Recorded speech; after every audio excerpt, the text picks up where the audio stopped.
Durante o julgamento ontem no Supremo Tribunal Federal do pedido de habeas corpus do ex-presidente Lula, o advogado José Roberto Batóquio começou lembrando um fato ocorrido essa semana na França: a prisão do ex-presidente Nicolas Sarkozy. Para Batóquio, um exemplo do crescente autoritarismo no mundo. O correspondente Rodrigo Alvarez mostra que não se tratou disso. O advogado do ex-presidente Lula, José Roberto Batóquio, disse ontem no Supremo Tribunal Federal que o mundo está enfrentando uma maré de autoritarismo. E citou a detenção do ex-presidente francês Nicolas Sarkozy, investigado por supostas irregularidades em doações de campanha, dando a entender que a França teria criado mecanismos mais duros de investigação policial. Os jornais de ontem, de todo o planeta, publicaram a prisão do ex-presidente Nicolas Sarkozy, da França. Esta prisão teria ocorrido para que os agentes do Estado, encarregados da investigação criminal, pudessem ouvir aquele que foi por 2 vezes presidente de uma república que no passado foi modelar e, através do iluminismo, exportou liberdade e democracia para o mundo, para que ele pudesse ser ouvido num inquérito, numa indagação que versava sobre recursos de contribuição de campanha.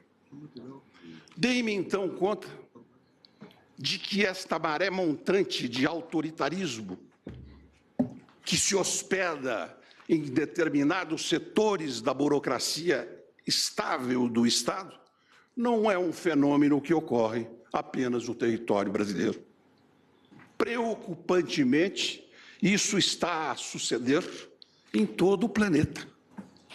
Em França mesmo, não se pode conhecer do conteúdo das investigações, nem o investigado e nem os seus representantes.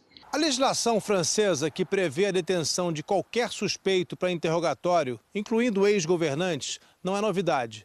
Um decreto de 1903, mais de um século atrás, já dava às autoridades o poder de deter qualquer suspeito para interrogatório.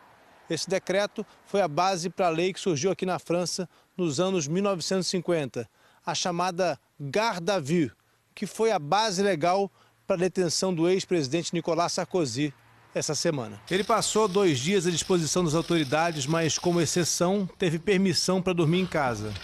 Sarkozy deu explicações a juízes investigativos. Chegou de manhã e foi liberado ao fim dos depoimentos. Uma mudança recente nessa lei foi no sentido de liberalizá-la. Em 2011, a Garde à Vue deu aos advogados de defesa o direito de acompanharem os clientes no interrogatório. Portanto, o contrário de uma maré de autoritarismo. Sarkozy, que foi presidente por apenas 1 mandato e não 2, como disse Batóquio, foi o 2º ex-presidente investigado por suspeitas de crimes. O primeiro, o antecessor dele, Jacques Chirac, nunca chegou a ser detido.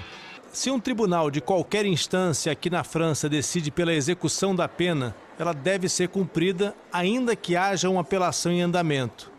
É o mesmo caso da Inglaterra. Lá, qualquer cidadão, até um ex-primeiro-ministro, por exemplo, pode ficar preso enquanto apela de uma condenação, desde que um juiz, mesmo da primeira instância, tenha ordenado o início do cumprimento da pena.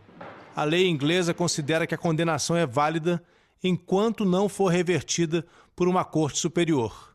Hoje, o Jornal Nacional lembrou ao advogado do ex-presidente Lula, José Roberto Batóquio, que a lei francesa permite a detenção do ex-presidente Sarkozy.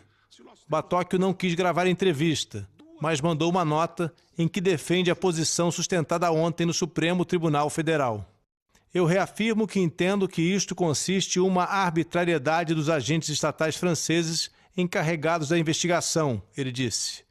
Porque a liberdade do ex-presidente Sarkozy foi sim privada. Não é concebível que o ex-chefe de Estado, que deveria depor para explicar, digamos, recursos de campanha eleitoral, possa, sem qualquer notificação prévia, ser privado de liberdade.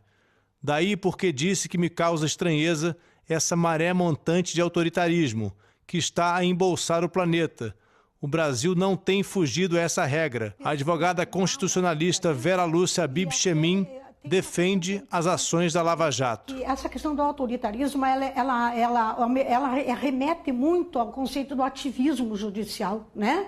Quando você diz que o juiz, quando o magistrado, ele vai aplicar além da lei, de acordo com aquilo que ele pensa que é o correto, que é o mais justo.